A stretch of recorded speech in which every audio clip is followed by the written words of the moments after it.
लगे। बोलिए प्रेम से श्री सद्गुरुदेव महाराज की जय, श्री सच्चिदानंद भगवान की जय। श्री सतगुरु की चरणार में बहती प्रेम की धार, श्रद्धा श्रीमज्जन करें पातक हुई छार। महाभयानक अरु कठिन भावसागर गंभीर, नाम जहाज बिठाए कर मेटे जन की पीर। शाश्वत सुख की खोज में भटके जीव दिन रैन, सतगुरु की अनुकंपा बिना कबहु न पावे चैन। निस दिन जिनकी वंदना करते शीस महेश, सो निर्गुण सगुण भई हरने जगत कलेश। परम पुरुष गुरुदेव जी शाश्वत शांति निधान, बार बार दंडवत करूं सकल सुखों की। बोलिए प्रेम से श्री सद्गुरुदेव महाराज की जय, श्री सच्चिदानंद भगवान की जय, वृंदावन बिहारी लाल की जय, साचे दरबार की जय, उमापति महादेव की जय, जगत जननी अम्बे मैया की जय। बोलिए प्रेम से सब संतों की जय। प्रिय भाइयों बहनों, महाप्रभु की असीम दया दृष्टि से हम जीवों को सत्संग का महापावन अवसर मिला हुआ है।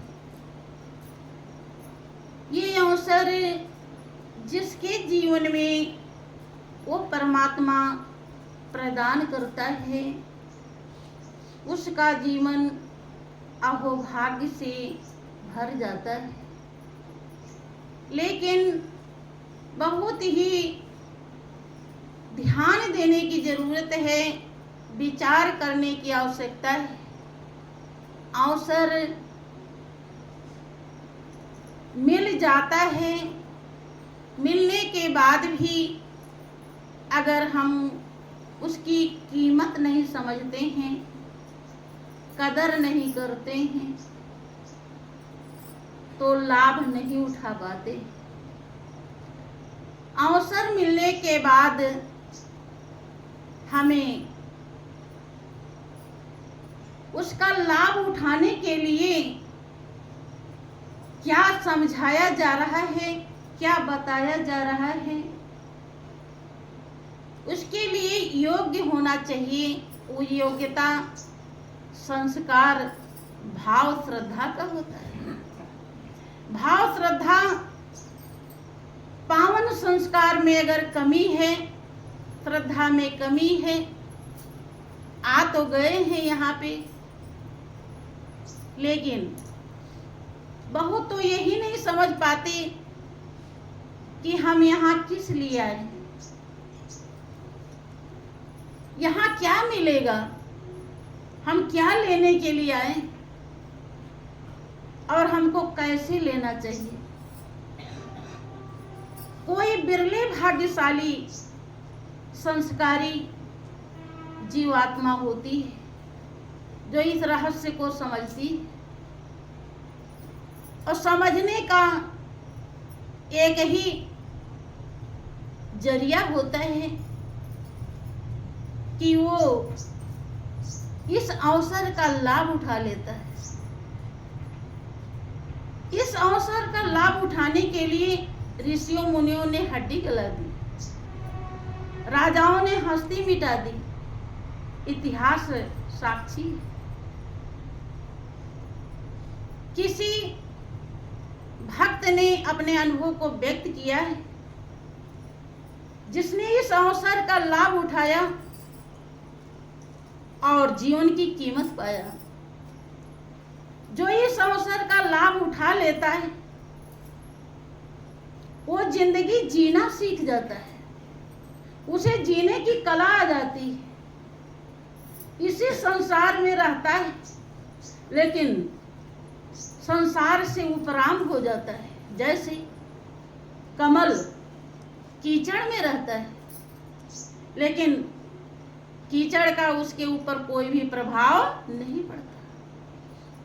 ठीक इसी प्रकार से इस अवसर का लाभ उठाने वाला इस संसार की किसी भी परपंच में मेरे तेरे में फंसता नहीं है, और जो फंसता नहीं है वही चैन, शांति, आनंद को प्राप्त कर पाता है। भाइयों बहनों, आपके अंदर वो शांति है जिसे अविनाशी कहा जाता है।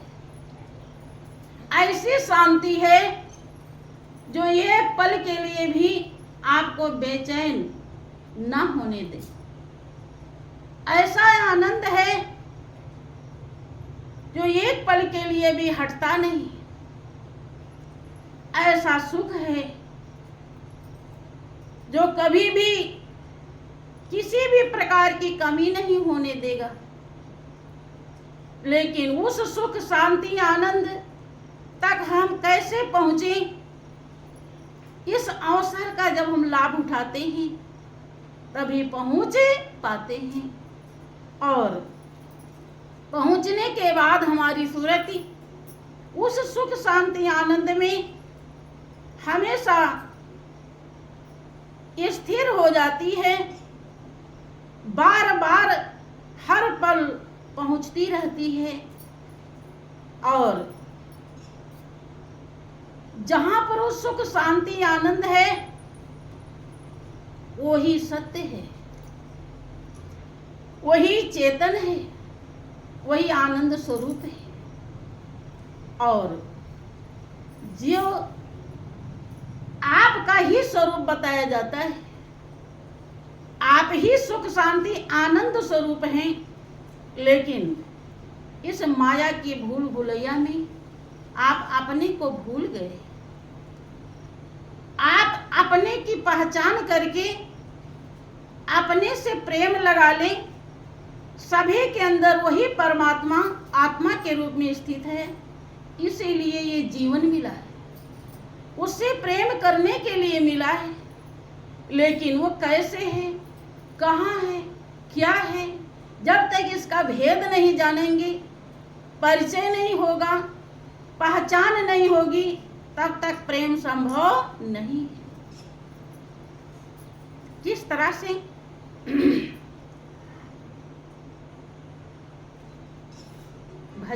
भजन के माध्यम से आप समझेंगे। बोलिए प्रेम से श्री सच्चिदानंद भगवान की जय। जर्रे जर्रे में है झांकी भगवान की, जर्रे जर्रे में है झांकी भगवान की। किसी सूझ वाली आँख में पहचान की, किसी सूझ वाली आँख में पहचान की। जर्रे जर्रे में है झांकी भगवान की, जर्रे जर्रे में है झांकी भगवान की। किसी सूझ वाली आँख में पहचान की, किसी सूझ वाली आँख में पहचान की।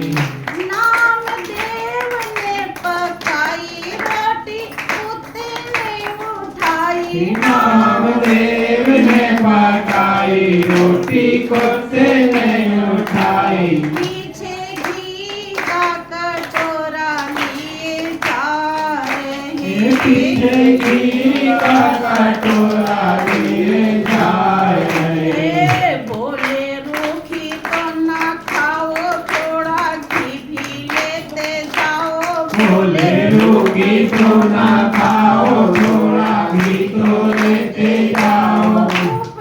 अपना क्यों मुझसे छुपा रहे, अपना क्यों मुझसे छुपाए रहे। तेरा मेरा एक नूर, फिर काहे को हुजूर। तेरा मेरा एक नूर, मेरे काहे को हुजूर। तूने शकल बना ली है खान की, तूने शकल बना ली है तुम्हारी। मुझे ओढ़नी ओढ़ा दी इंसान की, तूने ओढ़नी उड़ा दी इंसान की। जर्रे जर्रे में है झांकी भगवान की, जर्रे जर्रे में है झांकी भगवान की।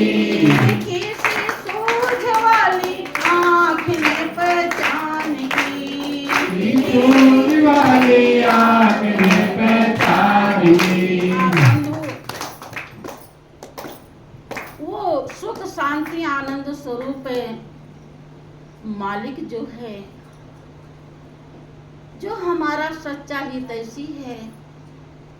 जब कोई भी ये हित मित्र नहीं मिले थे तो भी वो था, और जब सब साथ छोड़ देंगे तो भी वो रहेगा। उससे बढ़कर हमारा रिश्ता किसी से भी नहीं है।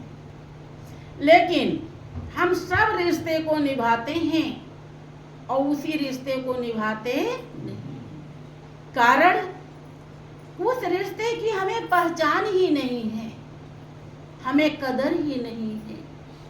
वो जर्रे जर्रे में रम रहा है, उससे कोई कड़ खाली नहीं, कोई जगह खाली नहीं। आपके रोम रोम में रम, इसलिए उसे राम कहा जाता है, रोम रोम में रमने वाला है। पूरी जिंदगी बीत जाती है, हम उसे पहचान नहीं पाते। जब पहचान ही नहीं है तो प्रेम कैसे होगा? प्रेम संभव नहीं बंधु। और बिना प्रेम के, क्योंकि आप इस दुनिया में हर किसी को प्रेम देते हैं, प्रेम लेते हैं, देते देते थक जाते हैं और लेते लेते थक जाते हैं। लेकिन प्रेम किस चिड़िया का नाम है, पूरी जिंदगी बीत जाती है, समझ नहीं पाता, क्योंकि प्रेम कभी घटता नहीं। प्रेम में किसी भी प्रकार की मेरा तेरा नहीं होता। प्रेम निर्मल है, शांतिप्रद है, आनंद स्वरूप है। यहाँ जो प्रेम मिलता है वो थोड़ी देर मिला, जरा सी कोई मिस्टेक हुआ, वही प्रेम फिर दुर्व्यवहार में बदल जाता है। जो अभी प्यार कर रहा था वही तिरस्कार करने लगता है, जो आदर कर रहा था वही क्या करता है, गालियों से स्वागत करने लगता है। इसे मोह कहते हैं बंधु। मोह क्षणिक होता है और प्रेम अविनाशी होता है। मोह में तमाम प्रकार की कमियां हैं, गलतियां हैं, बेचैनी है, शोक है, हर प्रकार का विघ्न है। लेकिन प्रेम में कोई भी गलती नहीं है, किसी भी प्रकार की कोई कमी नहीं है, कोई दोष नहीं है, कोई विकार नहीं है। वो अविनाशी है, वो अविनाशी प्रेम के लिए आपकी आत्मा प्यासी है बंधु। वो जर्रे जर्रे में रम रहा है, उसका भेद सतगुरु बताते हैं। जब तक हम सतगुरु के पास नहीं जाएंगे, कबीरदास जी अपने अनुभव को व्यक्त करते हैं, ये जिन ढूंढा तिन पाइया गहरे पानी पैठी, और मैं बावरी डूबन डरी रही किनारे बैठ। बहुत लोग सोच लेते हैं कि किसी ने कह दिया। हम तो ये सुनते हैं कि कोई समझ लेता है कि गुरु महाराज जी संत जी आए हैं, ये परमात्मा को दर्शा देते हैं, ऐसा ज्ञान देते हैं कि परमात्मा का परिचय हो जाता है, दीदार हो जाता है और लोग ध्यान लगाने लगते हैं, पहचान कर लेते हैं, गोविंद को मिला देते हैं। तो चलो हम भी ज्ञान ले लें। जो ज्ञान लिए हैं अब उन्हें संस्कार पावन न होने के कारण ज्ञान बहुत पा जाते हैं, लेकिन वो क्या पाए हैं उसकी परख नहीं होती है। जब परख ही नहीं है तो कीमत कैसे जानेंगे। उनसे पूछते हैं कि क्या लगता है और वो बता देते हैं कि अरे ये दक्षिणा देनी पड़ती है, मेवा मिष्ठान लाने पड़ते हैं। तो लेने वाला भटक जाता है, तो ये तो मांग रहे हैं, कुछ ले रहे हैं। बंधु, परमात्मा से ही सारी दुनिया आबाद है। एक दुनियादारी जीवन यापन के लिए हमारी जिंदगी सही से गुजर जाए, इसके लिए हम शादी ब्याह रचाते हैं तो कितना खर्च करते हैं ताकि हम इस दुनिया में संतुष्ट रहें, शांति से हमारा जीवन गुजर जाए, आनंद से हमारा जीवन गुजर जाए। इसलिए हम शादी ब्याह करते हैं, सुखी होने के लिए, सब कुछ करने के लिए तैयार रहते हैं, चाहे सुख शांति मिले या नहीं। लेकिन वास्तव में जहां सुख शांति है वहां हम थोड़ी सी दक्षिणा से डर जाते हैं, जबकि ऐसी कोई बात नहीं है। अगर आप कुछ नहीं करना चाहते हैं तो ये फूल भी लेकर आएं, क्योंकि वो तीनों लोग उसी से आबाद है। वो तीनों लोग से बड़ी दौलत है, जिन्हें भगवान कहा जाता है, वो भी उनके चौड़ों में अपने जीवन को सरेंडर कर। फिर ये 100, 50, 1000, 500 कुछ अगर कोई कुछ करता, क्या चीज है ये बंधु। लेकिन लोग संस्कार पावन ना होने के कारण इतनी से बात से, अरे जो गुरु महाराज जी ज्ञान प्रदान करते हैं उनसे पूछो, किसी का दोष भी नहीं होता। आप अगर रुक गए, इसका मतलब है कि ज्ञान लेने तक पूंजी नहीं थी, इसीलिए आपके अंदर ये बात बैठ गई। जर्रे जर्रे में रम रहा है, उसको देखने के लिए सूझ वाली आंख, वो आंख सबके पास है कि घट में है सूझत नहीं, लानत ऐसी जिंद, और तुलसी या संसार को भयो मोतिया बिंद। तुलसीदास जी कहते हैं कि वो कहीं दूर नहीं, घट में है, हृदय में है आपके, इतना नजदीक है कि जितना नजदीक आंख का काजल सुरमा भी नहीं होता। लेकिन इतना नजदीक होते हुए भी पूरी जिंदगी बीत जाती है, हम उसे देख नहीं पाते, हमारा परिचय नहीं होता, तो हम रिश्ता नहीं जोड़ पाते और सुख शांति हमसे कोसों दूर रहती है, जिसके लिए हमारी आत्मा जन्म जन्मांतर से बेचैन, जिसको वो ढूंढ रही है, जिसके लिए हम ऊंचा महल बनाते हैं कि इसमें मिल जाएगा, हम बाल बच्चे बनाते हैं कि इसमें मिल जाएगा, हम नौकरी चाकरी कमाते हैं इसमें मिल जाएगा, लेकिन वह है कहीं और, वस्तु कहीं ढूंढे कहीं और कहीं भी दियावे हाथ। अब कबीर वस्तु तब पाइए जब भेदी लीजे साथ, और भेदी लीना साथ कर दीन ही वस्तु लखाए, कोट जन्म का पंथ था पल में पहुंचा जाए। पल भर देरी लगता है, अगर भेदिया भेद बताने वाला मिल जाए तो बंधु जैसे तार में बिजली आ रही है, टेस्टर जितना देर लगाएंगे जितना देर लगता है टेस्टर छुआने में, जैसे छुआएंगे तुरंत पता चल जाएगा बिजली है या नहीं।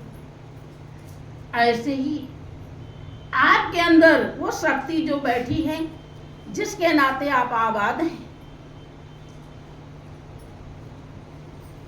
जो ही सर्वाधार है, उसके बिना सब बेकार है। उस शक्ति का बोध जब सतगुरु के द्वारा टेक्निक फार्मूला रास्ता मिलता है तो इतनी ही देर लगता है, इतनी देर में वो शक्ति नजर आ जाती है, और जिसको भी ज्ञान मिला है वो इस बात को अच्छी तरह से जानते।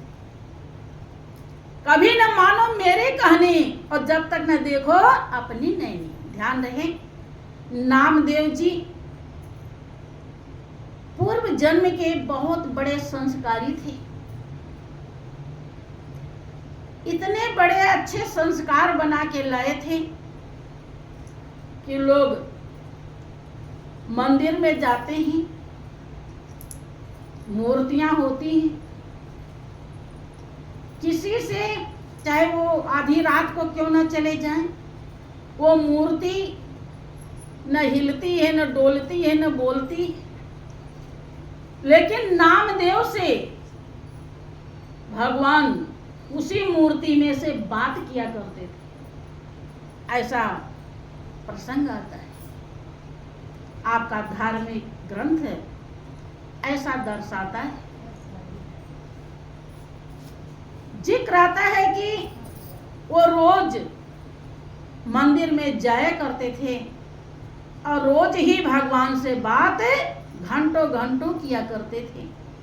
यहाँ तक जिक्र आता है कि जो मंदिर का पुजारी वो चिढ़ने लगा कि ये मैं तो पुजारी हूँ और मुझसे भगवान बात नहीं करते, ये तो पुजारी भी नहीं है। उसने ताला लगा दिया ताकि ये जब आवे तो मंदिर खुला न मिले। अब नामदेव जब आए तो अब क्या करें, ताला लगा हुआ है।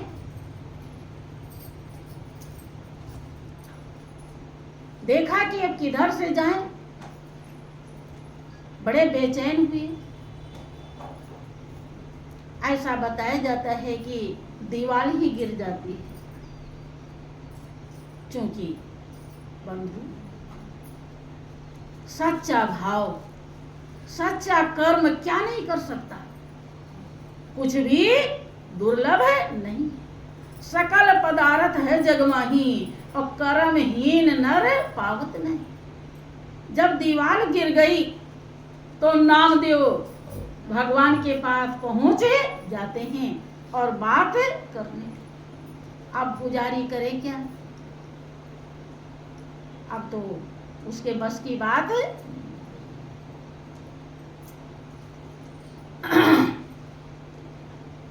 संजोग से ऐसे ही बहुत समय तक सिलसिला चलता रहा। वो मंदिर में जाते रहे और बात करते रहे। एक दिन कुछ प्रेमी भक्त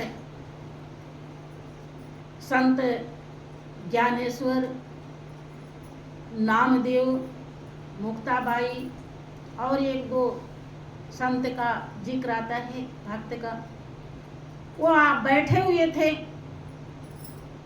और उसमें एक कुम्हार जाति का वो भी भक्त था। उसी के घर पे सब बैठे हुए थे। तो ये हुआ कि सबकी परीक्षा लिया जाए कि कौन कच्चा भक्त है और कौन पक्का भक्त है। अब उसी कुम्हार से सब भक्तों ने कहा कि तुम ही भाई परीक्षण करो। तो वो मिट्टी का काम करने वाला मिट्टी का एक मोटा टुकड़ा उठाया और उसी मिट्टी से, मिट्टी सूखी हुई थी, उसी से सबके सर पे मारने लगा तेज तेज, जो जो वहां बैठे हुए थे। अब सब तो चुपचाप अपना सुमिरन ध्यान में लगे हुए थे कि परीक्षा हो रही है तो हमें सावधान रहनी चाहिए। नामदेव सावधान नहीं थे, क्योंकि बिना गुरु के अगर भगवान का दीदार भी हो गया, पहली बात असंभव है। जो वो दीदार पा रहे थे उस वास्तविक वो दीदार भी नहीं। लेकिन अगर हो भी गया तो दीदार से जो हमारे हृदय में दीनता आती है, जो सच्चाई आती है, जो सहन शक्ति आती है, जो आत्मबल आता है, वो बिना गुरु भक्ति के संभव। क्योंकि गुरु महाराज जी ही हमें इस योग्य बनाते हैं कि वो निर्विकार, निर्लिप्त, निष्पाप, निर्दोष जो मालिक है, हम भी ऐसे ही बन जाए। मंदिर मस्जिद में कहीं जाने वाला उसको कोई कमी नहीं बताता, चाहे वो कैसे भी उल्टा सीधा पूजा कर ले, कोई नहीं कहता कि तुम कैसे कर लिए। नोट फटी चढ़ा दिए या ताजी वाली चढ़ाए। बहुत तो मंदिर में क्या है, सत्संग में भी कुछ लोग फटी ही नोट चढ़ा देते हैं। अब नामदेव सतर्क नहीं थे। जब नामदेव के सर पे मारा, सब तो चुपचाप मगन रहे, कोई दिक्कत नहीं। नामदेव चीख पड़े, चिल्ला पड़े कि ये कौन सा परीक्षा लेने का ढंग है? कुम्हार हो और कुम्हारी जैसी आदत, कौन इनको कह दिया परीक्षा लेने के लिए? क्रोध में कांप उठे। तो रघु कुमार ने कहा कि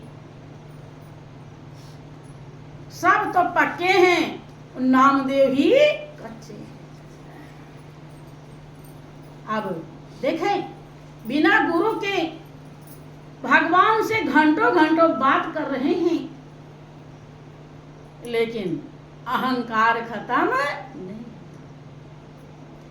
अब अहंकार बहुत बड़ा विकार है। किसी प्रेमी भक्त का अनुभव है कि गरे अभिमान मिटाना कठिन है, गरे अभिमान मिटाना कठिन है, तो प्रिय तन को पाना कठिन है, तो प्रिय तन को पाना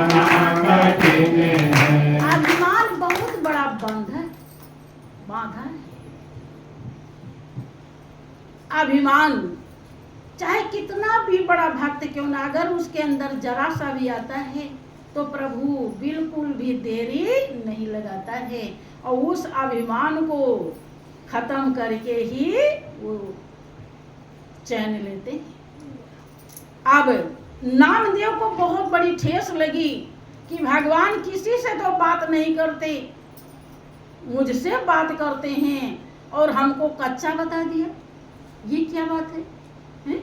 सब पक्के हो गए और हम कच्चे। अब उन्हें क्या पता कि चूंकि बिन सत्संग विवेक न होई और राम कृपा बिन सुलभ न सोई। भाइयों बहनों, जब तक संत का संग नहीं होता, हमारा सच्चा विवेक, जीवन की सच्चाई से अवगत हो कराने वाला विवेक पैदा नहीं होता। हमारी जिंदगी किस लिए मिली है, हमारे जीवन का ध्येय और लक्ष्य क्या है, जब तक संत का संग नहीं होता वो विवेक पैदा नहीं होता। वैसे तो सबके पास विवेक, खाने पीने के लिए, 420 करने के लिए, नंबर 2 का बहुत लोग काम करते हैं, उसके लिए भी उन्हें बहुत लोग चालाक कहते हैं, ऐसा भी है। लेकिन सब चालाकी बेकार हो जाती है अगर सच्चा चालाकी नहीं है, सच्चा विवेक जागृत नहीं हुआ।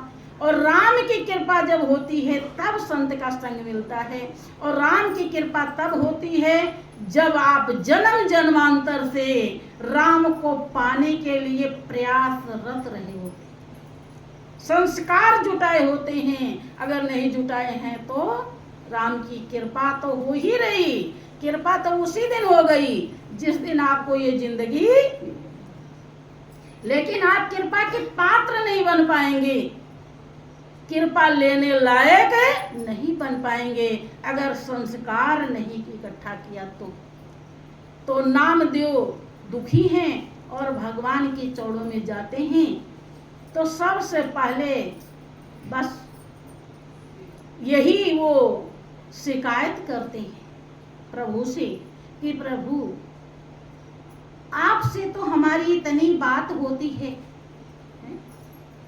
और सबने परीक्षा लिया, ऐसे ऐसे सबको तो पक्का बताया और हमको कच्चा। क्या ये बात सही है? भगवान कहने लगे कि नामदेव बात तो सही है, क्योंकि आप हमको केवल जानते हैं कि मैं इसी मंदिर में, इसी मूर्ति में रहता, मुझसे कोई कड़ खाली नहीं, कोई जर्रा, कोई जगह खाली नहीं। वही मेरा स्वरूप है जो कड़कड़ में रम रहा है। तुम्हारे भाव के नाते मैं तुमसे बात तो कर लेता हूं, लेकिन तुम हमारे स्वरूप को आज तक पहचान नहीं, तुम मुझे नहीं जानते मैं क्या, इसीलिए तुम कच्चे हो और तुम्हें पक्का संत बनाएंगे। संत जानते हैं कि वो व्यापक शक्ति जो मेरी है वो कैसे है, कहाँ है और क्या है, वो खुद जानते हैं और तुम्हें भी जना दे। तब नामदेव संत के शरण में जाते हैं। उनके गुरु का नाम विशोभा खेचर बताया जाता है। जब वहां पहुंचते हैं, यहाँ तक कि जिक्र आता है कि वो एक मंदिर में पता लगा कि कहाँ पर रहते हैं, पता लगाते लगाते गए, वो शंकर जी का मंदिर था। वो शिवलिंग के ऊपर ही पैर करके सो गए थे। देखा कि ये देखो, क्योंकि कर्म कांड करने वाले जो सर्वस्व है उसको जो जान लेता है तो वो समझ नहीं पाते, सोचते हैं कि इन्हें कुछ भी नहीं मालूम, ये तो भगवान को मानते ही नहीं। हम ही पूजा पाठ करते हैं, भगवान की पूजा भी नहीं करते। कर्मकांडी को ही लगता है कि जो हरदम जिसकी सूरत मालिक से जुड़ी हुई है उसे वो पहचान नहीं पाता है। नामदेव कहने लगे कि ये देखो ये कैसे संत है, शिवलिंग पर ही पैर रखकर लेटे हुए। उन्होंने खींचा उनका पैर, क्या क्या कर रहे हो, ये कैसे सोए हो। उन्होंने कहा कि जहाँ शिवलिंग ना हो वहां पर मेरा पैर कर दो। अब पैर घुमाने लगे, अब जिधर घुमावे उधर ही शिवलिंग, तब सरेंडर हो जाते और फिर वहीं पर उन्हें नामदेव को उस व्यापक शक्ति का जो जर्रे जर्रे में रोम रोम में रम रहा है उसका बोध करा देते हैं। जब बोध कराते हैं तब वो अपना जीवन मालिक के लिए समर्पित करके और धर्म के लिए चल पड़ते हैं, निकल पड़ते हैं। ऐसा प्रसंग आता है कि वो कई दिन के भूखे थे, उन्होंने थोड़ा सा आटा मांगा, भूख लगी थी और उसकी रोटी बनाई, रोटी बना के रखा और पानी लेने के लिए कुएं पे जाते हैं भरने के लिए। इतने में भगवान कुत्ते का रूप बना के आते हैं और रोटी लेकर के चल देते। नामदेव ने पकाई रोटी, कुत्ते ने उठाई, पीछे घी का अब कसौटी मिल गई। कसौटी के अभाव में थोड़े खोटा है, खरा है, उसका पता नहीं चलता। कसौटी जब उन्हें मिली, कसौटी नहीं मिली थी तो बात करते हुए भी कच्चे साबित कर दिए गए, और कसौटी मिली तो भगवान कुत्ते के रूप में आते हैं। नामदेव को पहचानने में देरी नहीं। नामदेव कहते हैं कि प्रभु रोकी तो न खाओ, है तो कुत्ता बने हुए हैं, थोड़ा घी तो लेते जाओ। कटोरा घी वाला लेकर दौड़ रहे पीछे पीछे कि अपना रूप मुझसे क्यों छुपा, तेरा मेरा एक नूर, वही स्वरूप आपका है और वही स्वरूप मेरा है, हम दोनों तो एक ही हैं, मुझसे क्यों छुपा रहे हैं। आप तो कुत्ता बन गए और हमको इंसान बना। भाइयों बहनों, जब कसौटी मीरा को मिलता है, कसौटी नहीं मिली थी तो मीरा कृष्ण की मूर्ति को ही सब कुछ समझ रही थी और उसी को नहलाती धुलाती सब कुछ। लेकिन जब संत रैदास के शरण में जाती हैं और उन्हें ज्ञान की कसौटी, उस व्यापक शक्ति का ज्ञान होता है, उन्हें मिलता है, तो भगवान उनके सामने काले नाग के रूप में आते हैं और मीरा को पहचानने में देरी नहीं लगती। जर्रे जर्रे में है झांकी भगवान की, जर्रे जर्रे में है झांकी भगवान की, किसी सूझ वाली आँख में पहचान की, किसी सूझ वाली आँख में पहचान की।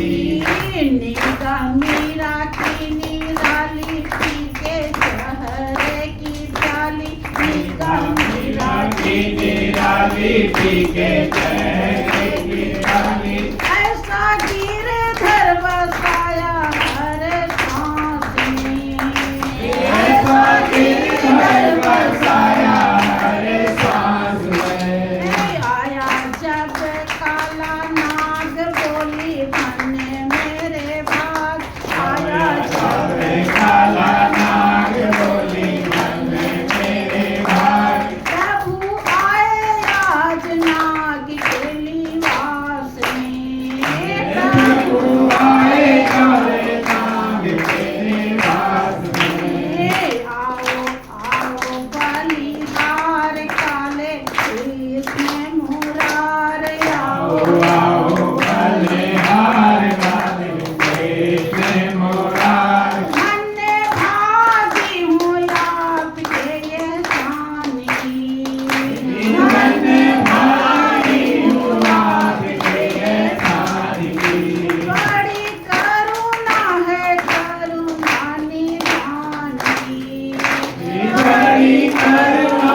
बार की, किसी सूझ वाली आँख ने पहचान की, किसी सूझ वाली आँख ने पहचानी। बंधु मीरा खुश हो जाती हैं कि आज प्रभु की कितनी बड़ी कृपा है कि मेरे कारण नाग बन गए। क्योंकि जब राणा आदेश देते हैं सर्प का पिटारा ले जाने के लिए, ताकि कह दें कि इसमें मीरा के लिए हार भेजे हैं, तो भगवान पहले ही, चूंकि भगवान से कोई जब कड़खारी नहीं तो सांप के अंदर भी तो भगवान ही बंधु वही पहुंच जाते हैं और नाग बन जाते हैं। और वही जब वो पिटारा खोलती हैं तो वो फूल की माला बन जाती है। नाग से जब ये माला बनी फूल की, उस समय परिचय सनम तेरा मिला। मीरा को पहचानने में देरी नहीं लगी बंधु। कब? जब उन्हें कसौटी मिल गई। कसौटी की कमी थी तो एक बार के जो बहुत बड़े भक्त हनुमान जी कहलाते, जब तक उन्हें कसौटी भगवान राम ने नहीं दी तो राम को भी पहचानने में वो असफल हो गए। कहते हैं कि को तुम श्यामल गौर शरीरा, अक्षत्रिय रूप फिरो बनवीरा, कठिन भूमि कोमल पदगामी, कौन हेतु बन विचरे स्वामी, मृदुल मनोहर सुंदर गाता, असहत दुसा बन आतप बाता, कि तुम तीन देव महको, नर नारायण की तुम दो, कि तुम अखिल भुवन पति लीन मनुज अवतार। इतने प्रश्न करते हैं वो, पहचान नहीं सके। श्री सच्चिदानंद भगवान की, श्री सद्गुरुदेव महाराज की। लेकिन जब जिनको भी कसौटी मिली, कसौटी सबरी को मिली थी, उसे पहचानने में देरी नहीं लगी।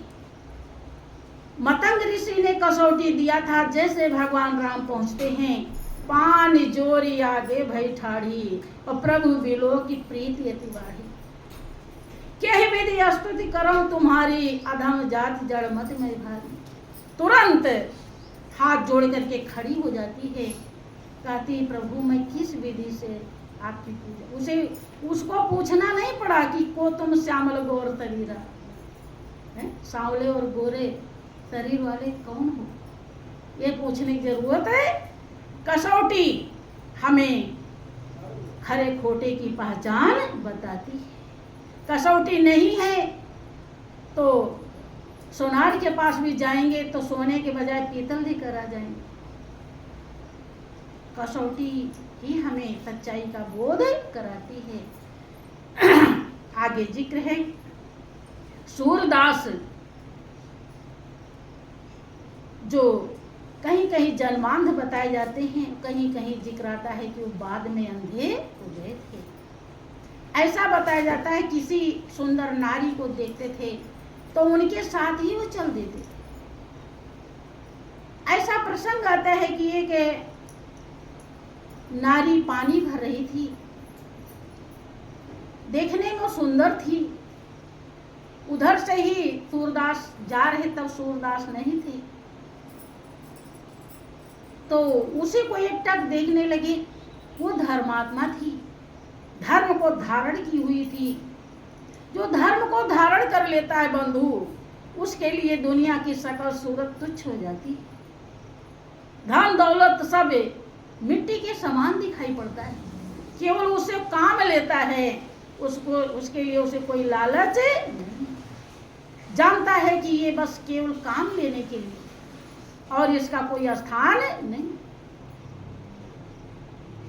तो वो कहती है कि आप क्या देख रहे हैं?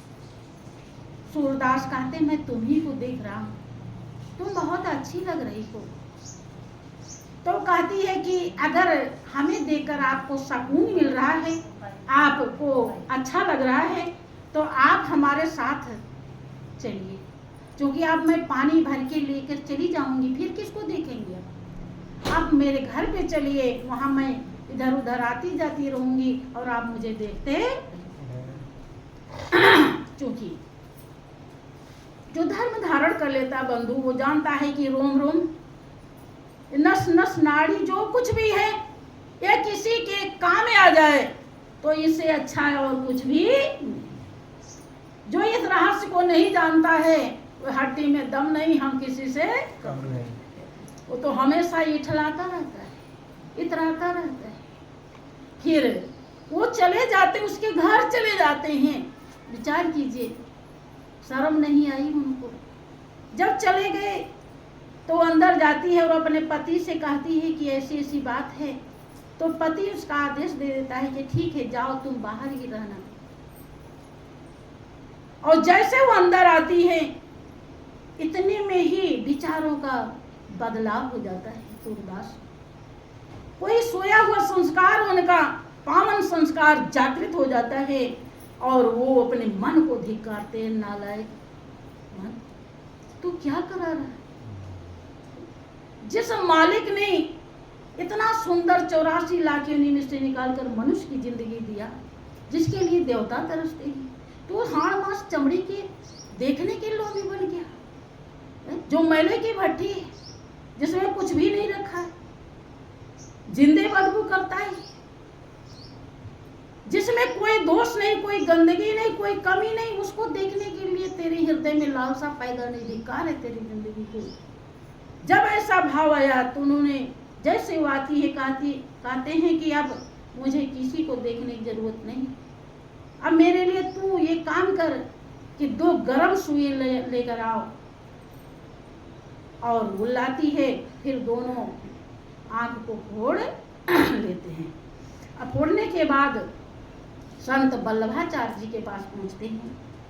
जब उन्हें सच्चाई का बोध होता है कि जर्रे जर्रे में है झांकी भगवान की, जर्रे जर्रे में है झांकी भगवान की, किसी सूझ वाली आँख ने पहचान की, किसी सूझ वाली आँख ने पहचान की। सीताराम सूरदास जिनकी अद्भुत प्यास, सीताराम सूरदास जिनकी अद्भुत ऐसा नैनों में नासा था हरि नाम का, ऐसा नैनों में नासा था हरि नाम का। नैन हुए जब बंद तब मिला वो आनंद, नैन हुए जब बंद तब मिला वो आनंद, देखा नजर नजारा घनश्याम का, देखा नजारा घनश्याम का। हर जगह वो समाया, सारे जगे को बताया, हर जगह वो समाया, सारे जगह को बताया। आई आँखों में रोशनी जब ज्ञान की, आई आँखों में रोशनी जब ज्ञान की। सारी धुल गई आई अज्ञान की, सारी धुल गई आई अज्ञान की। जर्रे जर्रे में है झांकी भगवान की, जर्रे जर्रे में है झांकी भगवान की। किसी सूझ वाली आँख ने पहचान की, किसी सूझ वाली आँख ने पहचान की। बंधु, गुरु नानक कबीर जो ना के बराबर थे, लेकिन जब वो गुरु शरण में जाते हैं, भेदिया के द्वारा उस मालिक का भेद जान जाते हैं, तो उन्होंने पत्ते पत्ते में उस निराकार शक्ति को, जिसका कोई आकार नहीं है, स्वरूप है, जो अनुभव का विषय है, जो जानने का विषय है, दीदार का विषय है, दर्शन का विषय है। अगर दर्शन नहीं होता तो दर्शन की बात भी नहीं कही जाती। हाँ, ये बात तब मानिए जब आप स्वयं जानिए। जब तक स्वयं न जान लेना, मेरी बात पर कभी विश्वास मत करना। कि गुरु नानक कबीर जिनकी नाही थी नजीर, गुरु नानक कबीर जिनकी नाही थी नजीर, देखा पत्ते पत्ते में निरंकार को, पत्ते पत्ते में निराकार को,